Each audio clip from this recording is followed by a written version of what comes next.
4வது வாரம் முருகனுக்கு அபிஷேகம் என்ன பண்ணணும்னு பார்க்கலாமா? ஆமாங்க, வாங்க. இன்னைக்கு 4வது வாரம் வெற்றிலை தீபம் செவ்வாய்க்கிழமை செவ்வாய் ஓரையில் நம்ம பூஜையை ஸ்டார்ட் பண்ணிட்டோம். எப்பவும் போல் மஞ்சளில் அபிஷேகம், அப்புறம் சந்தனத்தில் அபிஷேகம், வாரம் வாரம் நான் 3 பொருளை வச்சு தான் அபிஷேகம் பண்ணுறேன். அதில் ஏதாவது ஒரு பொருள் ஸ்பெஷலாக இருக்கும். இந்த வாரம் பார்த்திங்கன்னா பால் தான், பசும் பால், தண்ணியே ஆட் பண்ணாமல் முருகருக்காக எடுத்து வச்சு அந்த பாலில் தான் இன்றைக்கி சிறப்பான ஒரு அபிஷேகம் பண்ணணும்.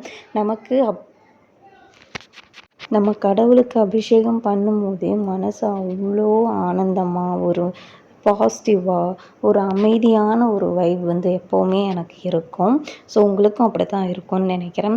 ஸோ ஒவ்வொரு முறையும் அபிஷேகம் பண்ணும்போது அந்த முருகருக்கு, அதுவும் அந்த சாம்பிராணிலாம் போட்டோன்னா அவ்வளோ அற்புதமாக வீடு ஃபுல்லாக ஒரு பாசிட்டிவ் வைப்ரேஷனோடையே இருக்கும். ஸோ இந்த டியூஸ்டேவும் எனக்கு அப்படி தான் இருந்துச்சு. ஒவ்வொரு முறையும் அபிஷேகம் பண்ணிவிட்டு மஞ்சள் குங்குமம் வச்சு நம்ம அபிஷேகம் பண்ணுவோம். தீப ஆராதனையும் காட்டுவோம். இந்த வெற்றிலை தீபம் பார்த்திங்கன்னா நெய், சுத்தமான பசு நெய், வீட்டிலே ரெடி பண்ண நெய்யில் தான் நான் தீபம் போடுவேன். ஸோ இந்த மாதிரி நீங்களும் தீபம் போட்டு சாமிக்கு உங்களுக்கும் சேலாக இருந்துச்சு அப்படின்னா இந்த மாதிரிலாம் அபிஷேகம் பண்ணுங்கள். உங்களுக்கு அப்படி ஒரு பாசிட்டிவ் வைப்ரேஷன் கண்டிப்பாக கிடைக்கும். இன்றைக்கி நான் சிறப்பான அபிஷேகத்தில் பால் தான் ஆட் பண்ணியிருக்கேன். இந்த மாதிரி அபிஷேகம் பண்ணிவிட்டு முருகனுக்கு ஒரு சுத்தமான டவல் எடுத்து ஊற்றி ஊற்றி ஊற்றி எடுத்துப்பேன்.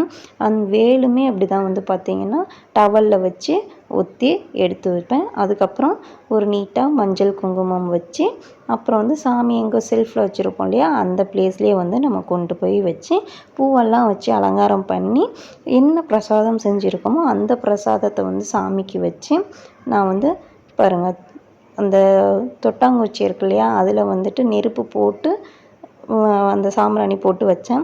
அவ்வளோ சூப்பராக இருந்துச்சு. மாதுளம்பழம், கொய்யாப்பழம் தான் இன்றைக்கி பிரசாதமாக வச்சுருக்கேன்.